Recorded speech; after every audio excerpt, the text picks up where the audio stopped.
You might be happier at a rural clinic where standards are lower.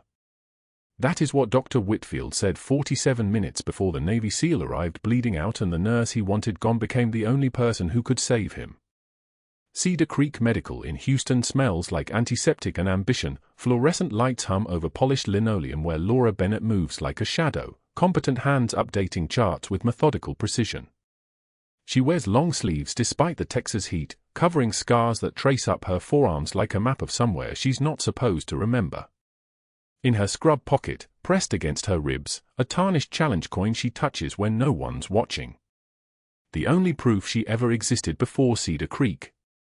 The only proof that the woman pushing a medication cart at 6:22 a.m. was ever anything other than invisible. The ER director, Dr. Whitfield, watches her from the physician station with narrowed eyes. 56 years old, tailored suit that cost more than Laura's monthly rent, wedding band from a jeweler in Aspen. He'd been at Cedar Creek for 12 years, built himself into the kind of indispensable that comes from knowing everyone's weaknesses and exactly when to press. She'd been here 6 months and her charting was too thorough, her medication reconciliations too accurate, her refusal to overlook discrepancies too persistent. She documented things. Everything. The kind of documentation that made billing departments nervous. The kind that made directors like Whitfield calculate how quickly a person could be removed. Laura's eyes don't meet his. She never does. Her movements stay measured, economical, nothing wasted, nothing performed. She reconciles the crash cart on Bay 3, counts the epinephrine vials, notes the times, initials the log. The old her would have flagged that 2 vials were missing from last Tuesday's count. The old her would have asked questions. This version of her writes it down and moves on, the way a ghost moves through walls. The way someone learns to move when keeping her head down is the only survival strategy left. A veteran security guard named Marcus notices her from the hallway. Retired Marine Corps medic, 61 years old, wearing the blue uniform of hospital security and the bearing of someone who'd once carried a rifle through Kandahar. He'd been watching Laura for 3 months, not hunting, not suspicious. Observing. The way a medic observes something that doesn't match the pattern around it. She assessed the trauma patient who came in last Tuesday, 17-year-old with a motorcycle injury, compound femur fracture, subdural hematoma risk. Laura moved to the bedside before the attending reached the bay. Her eyes tracked from airway to breathing to circulation in a rhythm that wasn't textbook nursing school. It was muscle memory. It was someone doing the same assessment they'd done 5,000 times before, except the last time, it wasn't in a hospital. Marcus had no idea that recognizing her would save her life. The morning stretches toward 7 a.m. The unit gets louder, night shift handing off to day shift, paramedics bringing in a chest pain case, a woman in the waiting room crying about her son's x-rays. The sounds layer over each other like a composition, the ventilator wheeze from Bay 2, the beep of an 4 pump, the squeak of the supply cart wheels. Laura restocks the medication cart with the kind of focus that makes her invisible to everyone but Marcus. She moves from patient room to charting station to medication dispensary and back again, a circuit she's perfected to the second. No wasted steps. No wasted words. Whitfield emerges from his office at 6:55 a.m., coffee in hand, something expensive, not the hospital dregs, and moves toward grand rounds. 28 residents, for attendings, 3 pharmacists gathered in the conference room by the time he arrives. Laura is there because she's the charge nurse, posted in the back corner where she belongs. Whitfield begins the rounds, working through cases with the kind of casual authority that comes from knowing the board chairman plays golf with him every Thursday. He presents a patient case, lab values, imaging results. Everything textbook. Everything correct. Then he stops. Looks back at Laura. Lets the silence stretch for 3 full seconds before he speaks. This patient received 4 milligrams of morphine at 0200 despite a documented allergy to morphine derivatives. His voice carries the weight of someone explaining a failure. The residents shift. Whitfield turns fully toward Laura now, and there's something in his expression like a predator that's caught a scent. The charting is exemplary, of course. Meticulous. Some might say textbook to the point of rigidity. He pauses. Lets the word hang. Rigidity. But we practice medicine in the real world, not in a nursing textbook. Sometimes you have to adapt. Improvise. Think beyond protocol. Laura's jaw tightens. That's the only movement. That's all she allows. The patient survived, Whitfield continues, addressing the residents now, but the point stands. Inflexible adherence to written protocol can be as dangerous as ignorance. He looks at her again. His voice takes on a tone that's almost pitying. Some nurses excel in structured environments. Rural clinics. Long-term care facilities. Places where standards are lower and rigid thinking doesn't become a liability. The residents don't laugh, but some of them shift their weight. Some of them avoid looking at Laura. She writes something down on the medication list she's carrying. Her hand doesn't shake. Her breathing doesn't change. She's a stone. She's water. She's something that absorbs impact without breaking. Grand rounds ends at 7:28. Whitfield moves back to his office. Laura restocks the medication carts for the day's shift and makes notes in the supply system about the equipment that needs replacing. At 7:42, near the vending machine by the break room, Whitfield appears beside her. His coffee is gone, but the smell of it lingers in his wake, expensive and sharp. "You know," he says, his voice quieter now but carrying somehow farther, "I was talking to security about staffing hours last week. Budget constraints." Around them, 2 nurses are gathering coffee. Whitfield makes sure his voice reaches them. "I mentioned that we might have someone on staff who doesn't quite fit the Cedar Creek culture. Someone with good documentation skills but maybe not the flexibility we need in emergency medicine." He opens the vending machine, selects something. The whir of the mechanism. The thud of his selection falling. "I told them we might need to make some hard choices." Laura buys her coffee, black, no sugar, because she doesn't waste money on preferences. She doesn't respond to him. The silence between them becomes its own language. His frustration is a visible thing, the way his jaw clenches, the way his eyes narrow, the way he expects her to defend herself and she doesn't. "I'll be frank with you," Whitfield says, his voice dropping now so only she can hear. "You're competent. I'll grant you that. But competence without flexibility is a liability. And liabilities get managed." He closes the vending machine. Moves away. Before he reaches the hallway, he adds one final sentence over his shoulder: "If I were you, I'd start looking at other facilities. Better opportunities. Somewhere more suitable." Laura stands alone in the break room. The fluorescent lights buzz overhead like insects. The refrigerator hums. Outside, Houston heat is already pressing against the building's glass like something trying to break in. She reaches into her scrub pocket and her fingers find the tarnished challenge coin. The metal is warm from being against her body. She holds it for 3 seconds, then lets go. Marcus sees her at 8:15, sitting in the hallway by the supply closet, taking her break. She's not eating. She's just sitting, her shoulders against the wall, her eyes fixed on something 8 miles away. He's carrying a clipboard, doing his security rounds, and he stops beside her. Doesn't sit. Just stands in that way military men stand, present, grounded, waiting. "Whitfield's looking to move you out," Marcus says. It's not a question.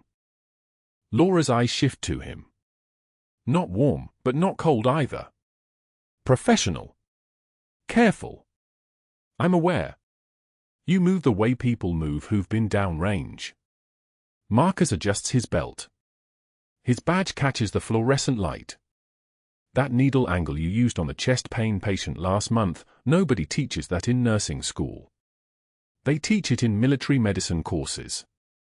Combat trauma courses." He pauses. Lets her decide whether to respond. "You don't have to tell me anything. I'm just saying, I recognize what I see." Laura doesn't answer. But her hand touches the coin again, and Marcus sees it. Sees the scarred forearms. Sees the way her eyes track to the trauma bays like she's running calculations. The way her breathing stays steady in chaos. The way she moves like someone for whom fear isn't an option anymore. Whitfield's going to push, Marcus says. He's the type who can't stand people he doesn't control. He walks away before she has to respond, leaves her sitting in the hallway with the hum of the hospital around her and the weight of the coin in her pocket. It's 8:23 a.m. now. The ER is filling up. A head-on collision on the East freeway has tied up traffic, and the waiting room is getting crowded. The monitors are beeping. The pages are calling. The machinery of Cedar Creek Medical is in full motion. But that wasn't the worst part. The worst part came 47 minutes later, when the doors burst open and the paramedics started shouting about a SEAL Team 3 operator, training accident, chest trauma, profuse bleeding, vital signs crashing, and suddenly Laura found herself standing between a dying man and a director who'd just promised to destroy her if she stepped out of line. The amphitheater-style conference room on the 4th floor of Cedar Creek Medical held 32 residents on Friday morning, and every single one of them was about to learn Laura Bennett's name, though not for the reason she might have hoped. Dr. Whitfield stood at the front, remote control in hand, projecting her patient chart on the screen behind him with the precision of a prosecutor entering evidence. Her handwriting filled 17 pages of documentation, vital signs logged every 15 minutes, oxygen saturation trending data, lab values cross-referenced against baseline numbers from 3 years prior. The laser pointer circled and circled again, notice the textbook rigidity. Every minor fluctuation documented. Every protocol followed to the letter. His voice carried the tone of a man discussing a child's painting, technically proficient, utterly useless. In real-world medicine, we adapt. We don't hide behind documentation. We don't waste resources treating the chart instead of the patient. He turned to face her. Laura stood beside him in silence, jaw muscles the only part of her face that moved, hands clasped behind her back in a posture that made 3 residents mistake it for submission. It wasn't. It was the same stance she'd held during the Sanjin Valley compounds, the same position that preceded taking down a room of hostiles with surgical precision. But the residents didn't know that. One whispered to another, "She's the one Whitfield calls checklist."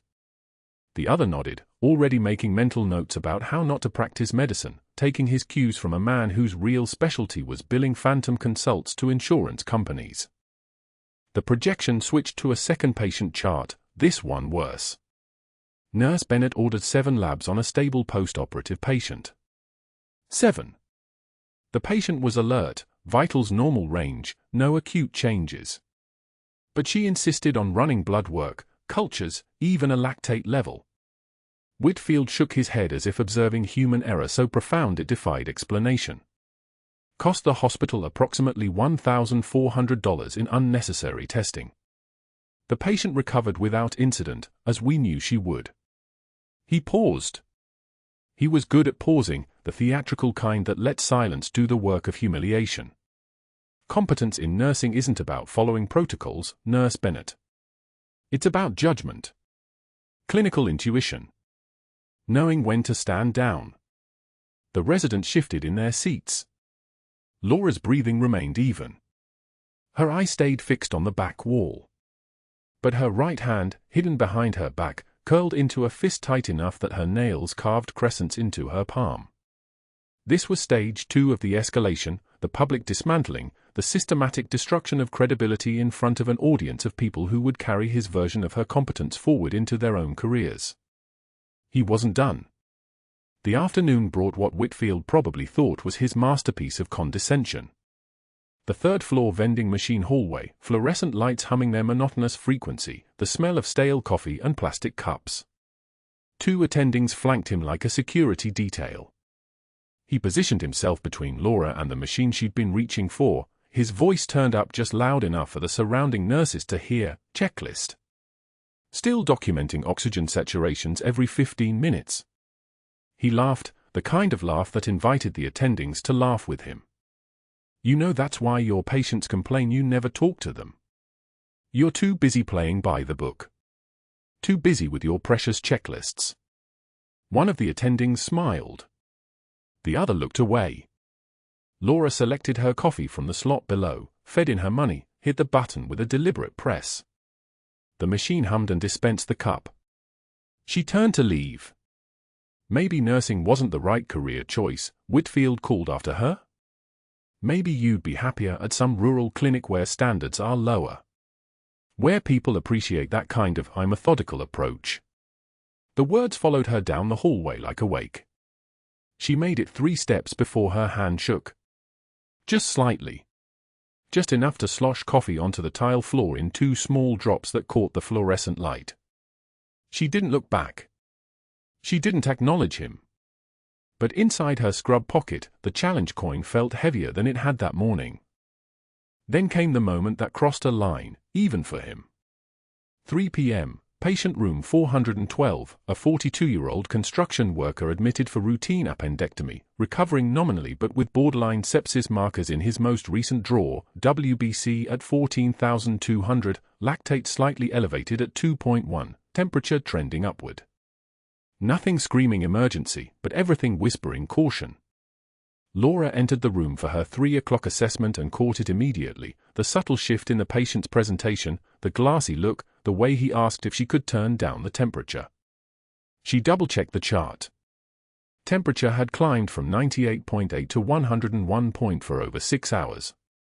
She found Whitfield at the nurse's station and spoke in the professional voice she'd perfected over 18 years, deferential, measured, the tone of someone making a gentle suggestion rather than raising an alarm. "Doctor, I'm concerned about the sepsis markers in room for 12. Temperature's climbing. I'd like to recommend we hold discharge and repeat labs in 4 hours."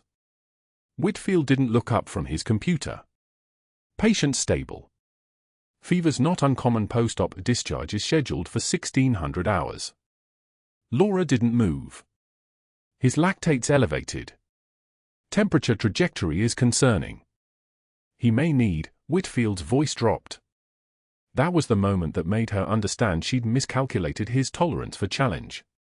He stood, stepped close enough that only she could hear, his voice sliding into a register that made the fluorescent light seem brighter. "Question my protocols again and I'll have security escort you out of this hospital."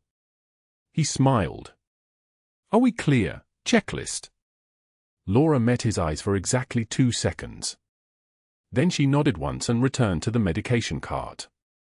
That night, alone in the supply closet on her break, the one place in Cedar Creek Medical where she'd carved out solitude among boxes of saline and rolls of gauze, Laura gripped the edge of the metal shelf until her knuckles went bone-white.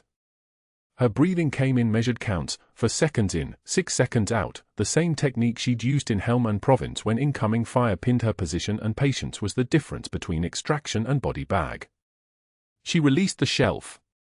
Her fingertips left marks in the dust. She reached into her scrub pocket and withdrew the challenge coin, tarnished silver, slightly dented from 19 years of carrying it, the unit insignia worn smooth from her thumb, turning it over 1,000 times. The words around the edge had faded to almost nothing. The only easy day was yesterday. She turned it 3 times. Placed it back in her pocket. And then the call came. The dispatch crackled through the trauma alert system at 17:47 hours, training accident, Naval Special Warfare Facility, 1 critical patient inbound, ETA 6 minutes, cardiac trauma, profuse bleeding, vitals crashing. Laura was reaching for her jacket in the break room when she heard it. She didn't move. She didn't react. She simply turned and walked to Trauma Bay 3 with the kind of automatic precision that made other nurses uncomfortable, the kind of precision that came from muscle memory far older than any civilian medical certification. She began prepping without checking the supply cart because she didn't need to check it. She knew what was there. She knew where everything lived. She'd moved through trauma bays in operating theaters under fire, worked by headlamp in compounds where one sound meant death. This was muscle memory. This was her hands remembering what her brain was supposed to forget. The ambulance doors burst open at 17:52 hours, and 2 SEALs in civilian shirts carried their teammate on a wooden backboard, massive anterior chest trauma, entry wound from a breaching charge malfunction, penetrating injury 3 inches left of midline. The patient's face was grey beneath his tan, his breathing labored and shallow, his eyes flickering with the particular kind of fear that comes from knowing something's wrong inside your chest and being unable to do anything about it. Laura took one look and saw it with absolute clarity: distended jugular veins, muffled heart sounds despite open airway, blood pressure dropping in real time, 72/40 as they transferred him to the trauma bed, cardiac tamponade, blood filling the pericardial sac and choking the heart like a fist closing around a beating thing. The body can only tolerate so much pressure around the heart before it stops entirely. They had minutes. Maybe less. "Get me that monitor," Laura said to the resident nearest the equipment. Her voice had changed. It was deeper now, carrying a frequency that made people listen without knowing why. 12-lead EKG and continuous monitoring. "I need to see the rhythm." The resident moved. The attending nurse who'd been prepping the room approached Laura with the careful posture of someone unsure of ground. "Trauma surgeon is 12 minutes out. We should start 2 large bore 4s and wait for the surgical team for—" Laura cut her off. "Where's Whitfield?" The attending nurse blinked. "Administrative wing. Conference call." Laura didn't respond to that. She was reading the patient's face, the way his neck veins bulged, the way his breathing had become paradoxical, the chest wall moving opposite the abdomen, the sound of a body drowning in its own blood. She reached for her pager and sent an emergency code. "Trauma surgeon to Trauma Bay 3. Code blue activation." Then she sent another. And another. 3 pages to Whitfield's personal code, because protocol demanded physician notification, and Laura Bennett had built her entire life on respecting protocol. But she already knew where this was going. She already understood that Whitfield would not answer. That he would stay in that conference call with his billing accomplice until she'd either solved the problem or watched a Navy SEAL die. The room temperature seemed to drop.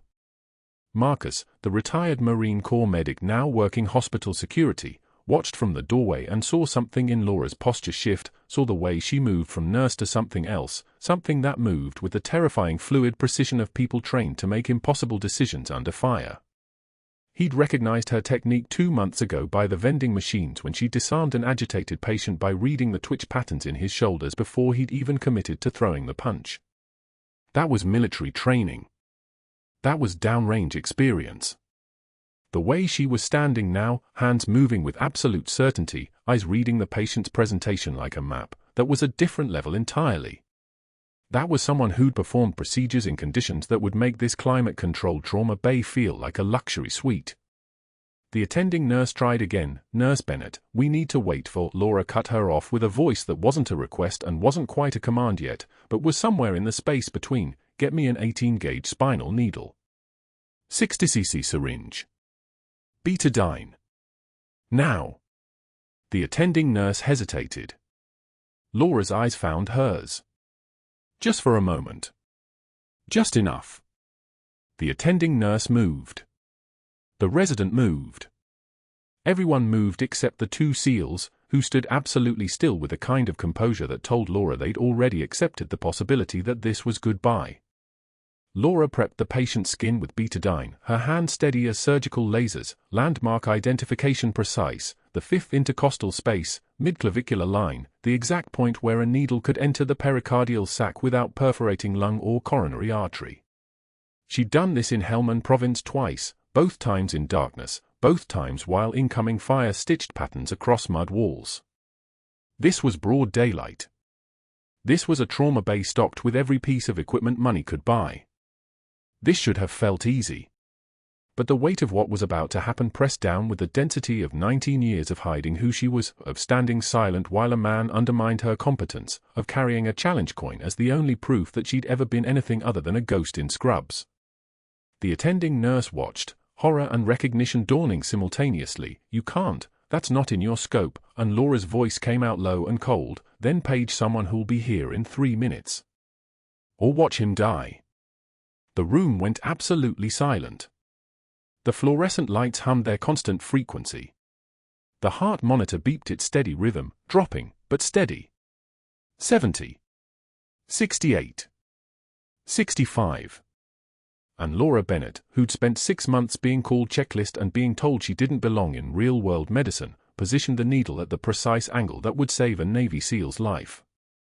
The needle advanced at 45 degrees, angled toward the patient's left shoulder, and Laura's hands moved with the kind of certainty that comes from having done this in a Black Hawk helicopter at 3,000 feet, in a bunker with mortars walking the perimeter, in the dark with only a headlamp and the sound of enemy fire. The SEAL patient's blood pressure had collapsed to 62/38. His oxygen saturation was dropping like a stone, 94, 88, 79, and his heart was drowning in its own fluid. Cardiac tamponade didn't care about protocol or authorization. It cared about 3 minutes. She'd prepped the subxiphoid approach without hesitation, without asking permission, without the attending physician sign-off that Dr. Whitfield would later use as ammunition. The fluorescent lights above cast everything in a ghastly white, but Laura's world had shrunk to the space between her hands and the patient's chest. Sterile field. Iodine solution.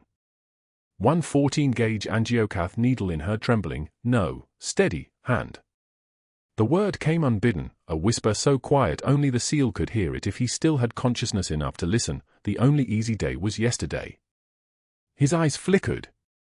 A soldier's muscle memory, even as he was fading, even as the darkness was pulling at the edges of his vision.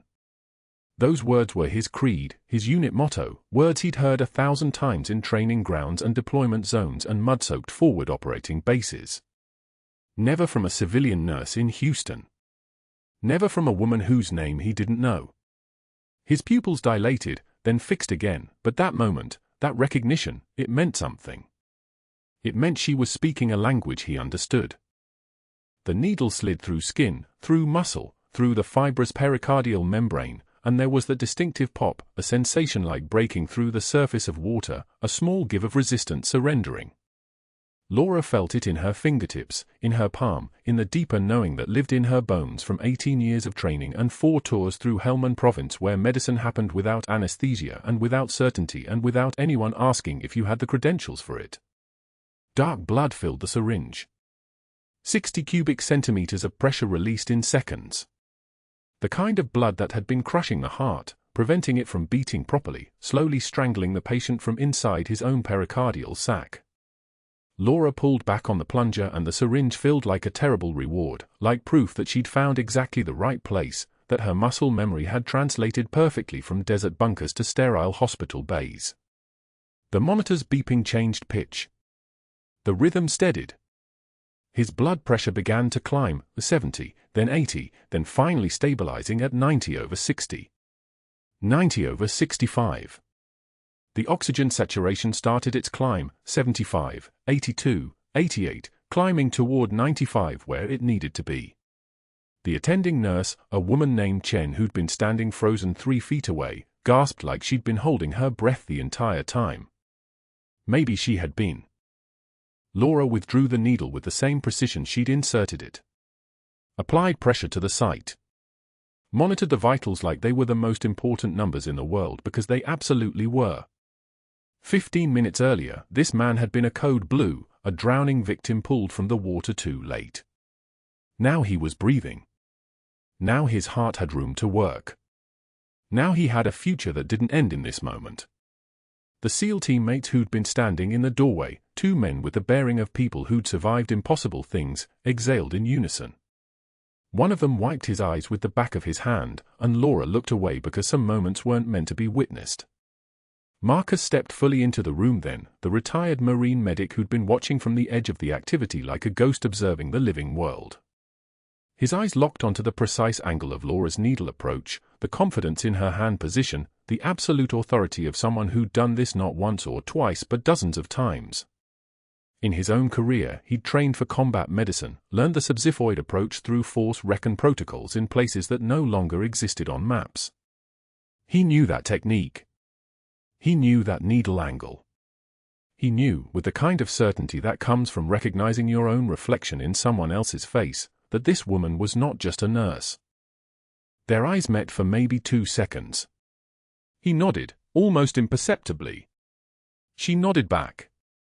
Nothing was said. Everything was understood.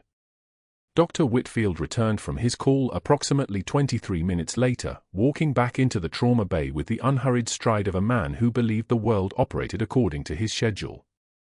He took in the scene, the stable patient, the SEALs breathing steady, the monitors showing normal sinus rhythm, the crisis resolved without him. His face went carefully blank, that particular blankness that comes just before a predator decides how to attack. He pulled the attending nurse aside, his voice pitched low enough that only she could hear, though Laura caught every word anyway because she was still at the bedside, still monitoring the patient, still doing the work that mattered. "Who authorized that procedure?" he asked. When Chen hesitantly answered that Laura had performed an emergency pericardiocentesis without surgeon oversight, Whitfield smiled. A real smile. The kind that revealed teeth and revealed something far more dangerous underneath. The smile of someone who'd finally found the excuse he'd been waiting for. He made for phone calls in the next hour. Laura didn't need to see him in his office to know it. She could read it in the way the ER nurses suddenly stopped making eye contact, in the way a hospital administrator she'd never spoken to appeared in the trauma bay and began photographing her chart entries. The first call went to the hospital board chairman, a man named Richardson who played golf with Whitfield every Thursday morning and who'd apparently been very interested to hear about unauthorized procedures by an unstable employee. The second call went to Laura's nursing school references, the 3 names she'd provided on her application, which revealed inconsistencies. The educational history, when verified, had gaps. Records that should have existed didn't. A graduation date that technically aligned but a transcript that seemed to have been compiled from institutions that no longer kept the detailed files Whitfield's investigator claimed to be hunting for. The third call summoned HR and demanded an immediate investigation. The fourth brought in an external compliance investigator, a woman named Patricia Voss who specialized in credential verification and had been very helpful to Whitfield in the past when other inconvenient employees had needed to disappear quietly. The room went so quiet you could hear the ventilator's rhythmic wheeze, like the breathing of some mechanical patient in the next bay, like the sound of time running out. By 6 o'clock in the morning, Laura knew before she saw the security guard at the entrance scanner. The badge reader rejected her the way the hospital was rejecting her, a soft red light and the mechanical pulse of denial. HR Director Chen was waiting in the lobby with 2 security escorts flanking her like bookends, her tablet already open to the termination packet, the kind of orchestration that told Laura the entire operation had been rehearsed. "You're suspended pending investigation into unauthorized practice beyond scope of license," Chen said, not meeting her eyes. "You performed a procedure without physician supervision." Laura's face remained a mask of professional neutrality. 47 seconds of absolute silence passed between them, time enough for the hospital to hold its breath, time enough for a monitor to flatline somewhere upstairs and no one to hear it but her. She didn't ask questions. Questions were surrender. Instead, she nodded once and extended her hand slightly forward, a gesture that could have meant anything to anyone watching. "The pericardiocentesis is documented," Chen continued, scrolling. "But there are other concerns. Your employment records show you graduated from University of Texas Nursing School in 2018, yet their clinical rotation logs have no listing of you. They confirm your degree but can't locate your practicum hours. Your references," Chen's voice took on the careful cadence of someone reading from a script someone else had written, "list faculty members who are either retired or deceased." The external investigator had been thorough. Laura had known they would be.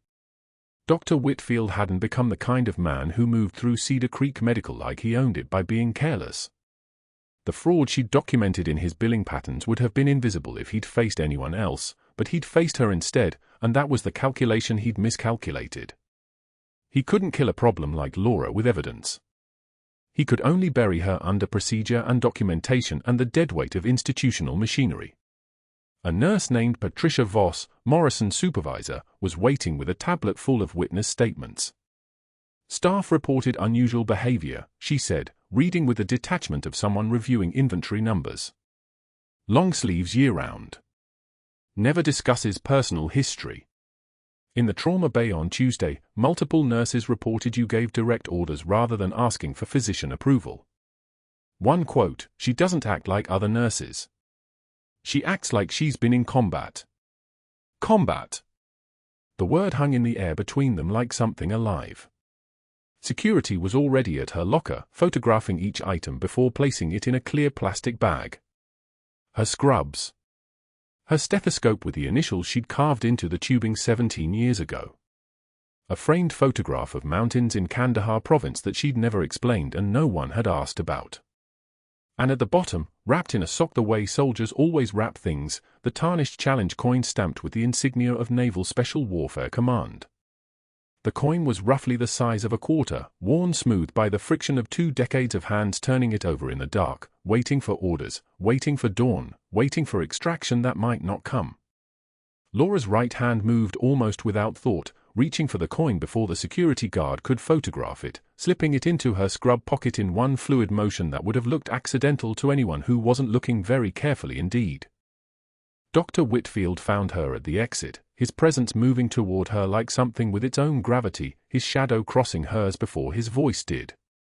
"You should have stayed invisible, checklist," he said quietly enough that only she could hear, his voice carrying the particular venom of a man who'd spent 7 weeks believing himself unstoppable. "Your kind of arrogance gets people hurt." Checklist. The nickname he'd used in grand rounds. The reduction of her to a liability, to a problem, to something he could itemize and discard. Laura's face remained absolutely neutral, her jaw muscles the only part of her that moved, tightening for exactly 1 second before releasing. Her right hand formed a fist at her side, a small island of tension in an ocean of composure, and she held it there for 2 seconds before her fingers uncurled. The challenge coin pressed against her thigh through the pocket. "Get off my hospital," Whitfield continued, his voice dropping even further. "You don't have a future here. You don't have credentials. You don't have." Laura turned and walked past him without a word, her posture never wavering, her movements precise and economical, the kind of walk that came from 100 different exits from 100 different places where staying any longer would have meant death. The kind of walk that had learned, long ago, that the most devastating response to a man screaming is the sound of your boots on the tile and your complete refusal to acknowledge his existence. By 3:17 in the morning, she was sitting in an empty diner off Route 59, the kind of place where the waitress stopped coming around after the 3rd refill because she understood that some customers were paying for the right to disappear. The coffee in front of her had gone cold an hour ago, forming a thin skin on its surface. Laura stared at her hollow-eyed reflection in the black window outside, the kind of exhaustion that came not from a lack of sleep but from the understanding that she'd been hunted and caught and dismantled by a man who'd never even know the real cost of his victory. She turned the tarnished challenge coin over in her palm. Small enough to hide. Heavy enough to anchor her to something. The insignia was nearly worn smooth from 23 years of her hands moving it in the dark, Naval Special Warfare Command. The eagle, the anchor, the trident. The proof that Master Chief Petty Officer Laura Bennett had existed in an official capacity, that she'd crossed through Helmand Province on 17 classified operations, that she'd survived things that didn't have names in the unclassified world. The military had erased her records after Operation Nightingale went sideways in 2019, after the extraction went sideways, after she came back for people she wasn't supposed to come back for. They'd given her a civilian identity and a quiet exit and an implicit understanding that she was to remain invisible. She'd done exactly what they asked. And Dr. Whitfield had destroyed her anyway, the way men always destroy quiet people, by turning their silence into a weapon, by making their restraint look like weakness, by mistaking invisibility for powerlessness. The coin turned. Silver in the overhead light. Dull in the darkness between turns. She'd survived firepower. She'd survived wound infection and malaria and 3 operations with field anesthesia that was barely more than aspirin and hope. She'd survived being ordered to disappear. But she was beginning to understand that surviving wasn't the same as winning, and that Dr. Whitfield would collect his promotion and his kickbacks and his golf outings with the board chairman and never once feel the weight of what he'd done because he'd done it using institutional machinery instead of his own hands. The next morning, Petty Officer Jake Carson was sitting up in his ICU bed eating hospital jello with the careful appreciation of someone still surprised his body was working. The pericardiocentesis had been perfect, the needle had gone into the pericardial sac at exactly the correct angle, had released the pooling blood around his heart before it could compress the ventricles into stop, had given him exactly enough time. His recovery curve was climbing faster than the cardiologists expected, which meant the procedure had been not just competent but exceptional, which meant anyone with medical knowledge who reviewed the records would understand that no standard nursing curriculum teaches that level of precision under that kind of pressure. 3 days after her termination, Laura came back to Cedar Creek Medical to collect her final paycheck. She wasn't planning to walk toward the code called overhead on the cardiac floor. Her feet simply carried her there, the way feet sometimes move on muscle memory, the way her body still responded to emergencies the way it had been trained to respond. Some things were deeper than choice. The man in the ICU bed was Afghan, maybe 40, his face the color of wet concrete, his left arm gripping the bed rail with the kind of desperation that comes from a heart that won't cooperate. His name was Rashid Ahmadi. The monitors showed his troponin was climbing and his oxygen saturation was falling and he was having an MI and he was terrified and he whispered one single word when Laura stepped into his line of sight. "Viper," he said in Pashto, and the room went so quiet you could hear the ventilator's mechanical breathing, that rhythmic whoosh and hiss that sounded like the sound of time running out. "Viper." The call sign the Taliban had whispered through destroyed radio channels. The name that appeared in after-action reports filed at higher classification levels than most military intelligence officers would ever access. The ghost that had cost them cells and operations and the kind of momentum that, once lost, was nearly impossible to rebuild. Marcus the security guard was standing in the hallway, and he moved forward with the kind of certainty that came from a man who had served, who understood what recognition meant, who'd just heard a word that could only mean one thing. He stepped into the room and his voice was quiet but absolute, the kind of quiet that carried weight. "That's Master Chief Petty Officer Bennett," he said, and the day shift residents looked at him with the kind of confusion that comes from hearing a sentence that doesn't fit into any acceptable category. Marcus continued, "I served with Force Recon, Kandahar Province, 2018. That needle angle she used on that SEAL, that's not nursing school. That's Naval Special Warfare Combat Medicine. That's muscle memory from field trauma protocols that aren't in any American textbook."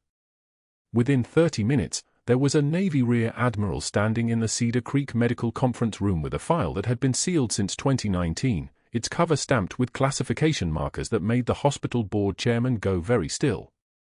The Admiral's name was Torres, and he didn't ask permission for anything. He simply opened the file and began reading. Admiral Torres didn't ask permission for anything. He simply opened the file and began reading aloud to the hastily assembled hospital board, his voice steady as a metronome counting down toward the end of careers. 3 bronze stars. The room shifted. A silver star. The board chairman's face went the color of wet plaster. 2 purple hearts. 17 classified operations. The Admiral's voice didn't rise, didn't need to, the weight of those words was enough. Master Chief Petty Officer Laura Bennett, United States Navy SEAL Teams, Extract Specialist, Trauma Surgeon in the Field, legal designation altered by Pentagon directive following the Helmand Province operation that officially never happened. The silence after he closed the folder was so thick you could operate in it.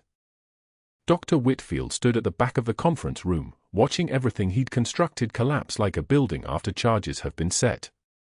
He'd called the board chairman expecting protection. They golfed together, their wives had book club, his hospital privileges were supposed to be untouchable.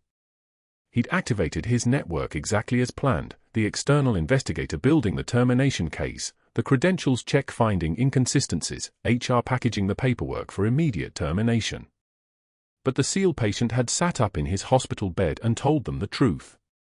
He'd said Laura's name aloud. He'd said she'd crossed open ground under fire because she doesn't leave people behind.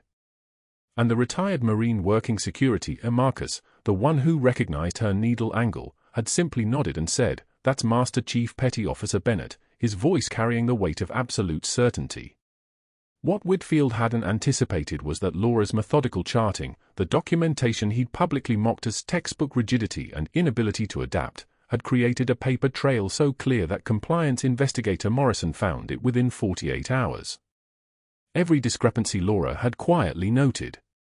Every procedure billed but never performed. The cardiology consults that existed only on paper, signed by Dr. Rashard, delivered by Dr. Whitfield, paid for by Cedar Creek Medical and its unsuspecting patients. Morrison cross-referenced billing records against actual patient encounters. The numbers didn't match.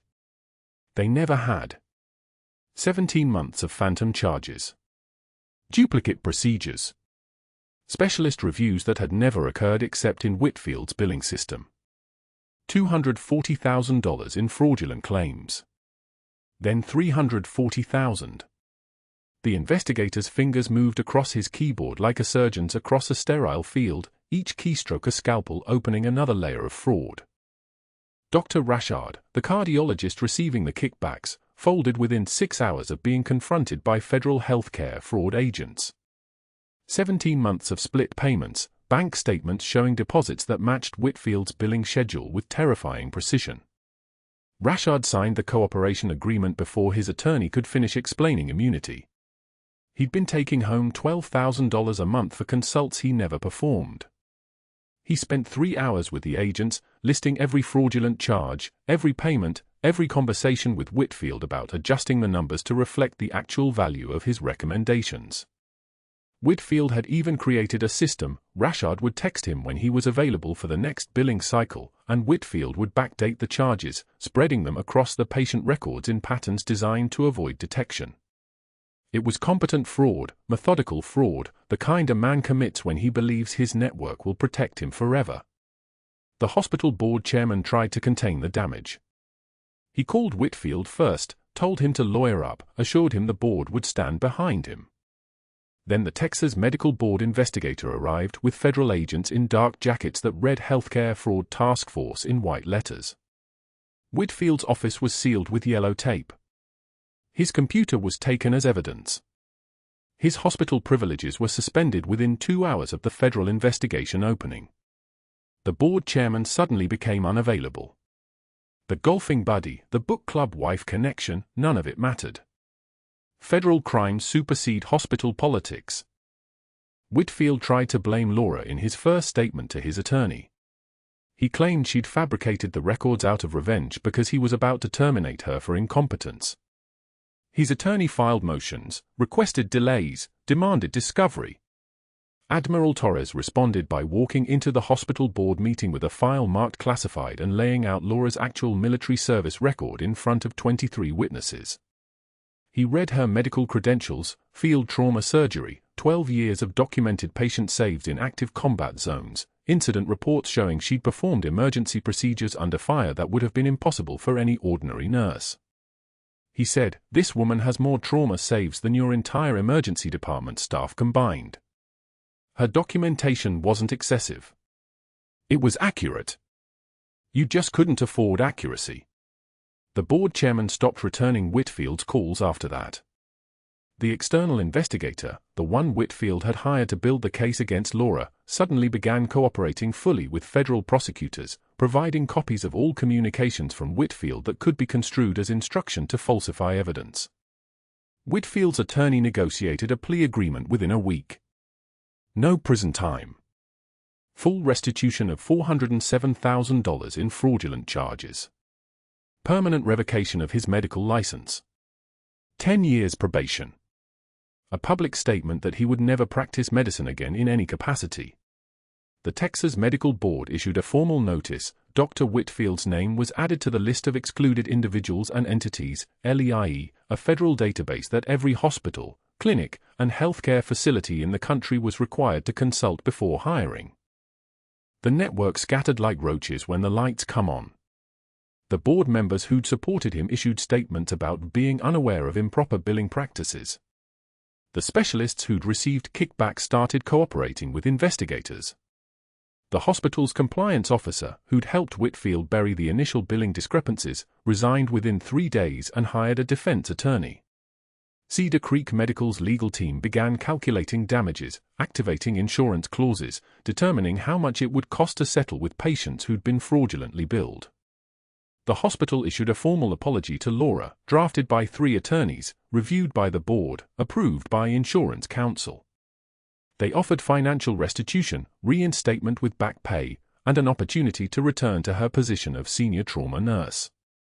Admiral Torres personally rejected the apology on her behalf. He sat across from the hospital CEO in a mahogany-lined conference room and said, "Master Chief Bennett doesn't need your apology. She needs you to stop protecting predators. You failed to investigate the billing discrepancies that multiple employees reported. You failed to act on compliance concerns that should have triggered a review. And you failed to protect one of your most skilled nurses from a predator operating in your own facility." He stood up. The meeting was over. The CEO nodded, knowing he was right, knowing also that any further argument would be documented and could be used in depositions. The settlement documents were signed 3 weeks later. The amount was confidential. The hospital issued a public statement acknowledging Laura's exemplary service and expressing regret that internal politics had prevented her from receiving the recognition she deserved. 6 months later, Laura worked at the Houston Veterans Medical Center in a clinic where her skills were needed and her past was understood without explanation. She wore short sleeves now, the scars visible on her forearms, blast scarring from a roadside bomb in San Juan Valley, shrapnel marks that had been covered for 3 years by hospital-approved uniform standards. At the VA clinic, the scars were context. They meant something. Her patients could see them and understand in a way that civilians never would. Petty Officer Carson, the Navy SEAL she'd saved at Cedar Creek, had recovered fully and returned to active duty with his unit, 3rd Battalion, 5th Marines, Dark Horse Company. He sent her challenge coins every few months, coins from his new deployments, coins from sailors he'd served with, coins that she lined up on the shelf above her desk at the clinic. Rashid Ahmadi, the Afghan interpreter who'd recognized her in Pashto, who'd whispered Viper like a prayer, now volunteered at the same clinic 3 days a week, translating for Afghan refugees processing through Houston, people who'd escaped the same province where Laura had fought. He never asked her about those nights in Helmand. He just worked beside her, and that was enough. Marcus had taken a position as the clinic security director. Laura had recommended him directly to the clinic administrator, and they'd hired him within 2 interviews. He brought in a former 160th SOR crew chief as his assistant, a man who understood threat assessment and situational awareness and didn't flinch when combat veterans sometimes had episodes in the waiting room. The clinic felt different from Cedar Creek Medical. It felt like a place where broken people could come and see that broken people could also heal and could also fight and could also still matter. Laura moved through the corridors with the kind of ease that comes from not pretending anymore, from not hiding, from working in a place where her skills didn't make her a threat but instead made her essential. One afternoon, on her way home from a shift, she passed a strip mall pharmacy on Bellaria Boulevard. The storefront was predictable, fluorescent signs, a sandwich shop next door, the kind of corner that generated no notice, no interest. She saw him before he saw her. Dr. Whitfield stood at a folding table near the entrance, wearing a polo shirt with an insurance company logo stitched over the pocket, handing flyers to disinterested shoppers about supplemental coverage for people who couldn't afford private plans. He'd aged 5 years in 6 months. His shoulders had rounded inward as if something heavy sat on them permanently. A customer walked past him without taking a flyer. Then another. He adjusted the stack on the table and tried again with the next person, his voice smaller than she remembered, less certain. He looked up and their eyes met for exactly 3 seconds. His full of impotent rage. Hers completely calm. She didn't stop. Didn't acknowledge him. Just kept walking toward her truck, her hand briefly touching the challenge coin on her keychain, the tarnished one from Helmand, now joined by 8 others from Petty Officer Carson, each one a weight and a measure of who she'd been and who she'd become. That was the last time she saw Dr. Whitfield. That was the last time she thought about him at all. That evening, a young veteran named Deshaun came in for intake paperwork. He was 23, 3 years out of the army, still carrying his rifle sling in his muscle memory, hands that moved like they were still holding a weapon, eyes that couldn't quite settle on anything for more than 3 seconds. During the intake interview, he asked her, "How do you do it? How do you help people after everything?" Laura set down her clipboard. She touched the challenge coin on her keychain. She answered him with the words Admiral Torres had told her she should have said years ago, the words that nobody had told her to say when she was 25 years old and carrying a rifle through Helmand Province. Power is not a title. Power is the ability to help. The young veteran nodded, didn't fully understand yet because understanding would take time and experience and probably more scars, but he would get there. He would come back to that moment 3 years from now and realize she'd told him the whole truth in a single sentence. Outside, the Texas sun set over Houston, over a city full of people who would never know what Laura Bennett had done, what she'd survived, who she'd been in the mountains of Afghanistan, and finally, after years of carrying her stories in silence, it didn't matter to her anymore that they didn't know. The strength was in the quietness now. The strength was in showing up. And if you knew what to look for, if you'd been trained the way she'd been trained, you could see it in the way she moved, the way her hand stayed steady, the way she could walk past a man trying to destroy her and keep walking without breaking stride. If you've ever been underestimated by someone who had no idea who they were standing next to, let me know in the comments. Subscribe to Code Whisperers for more stories about the ones who carry their strength quietly until the moment it matters most.